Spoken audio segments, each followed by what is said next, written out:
Ermənistanda etiraz aksiyaları yenidən başlayıb. Bu dəfə isə 44 günlük müharibədə itkin düşənlərin valideynləri İrəvanın Baqramyan prospektində yolu bağlayıblar. Daha sonra aksiya prezident iqamətgahının qarşısında keçirilib.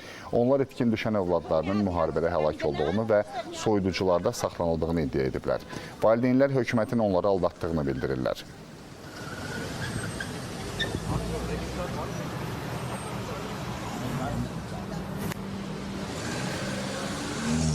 İkinci Qarabağ müharibəsində Ermənistan tərəfindən 200-dən çox hərbçi itkin düşüb. Lakin Ermənistan hakimiyyəti onların taleyinə hələ də aydınlıq gətirmir.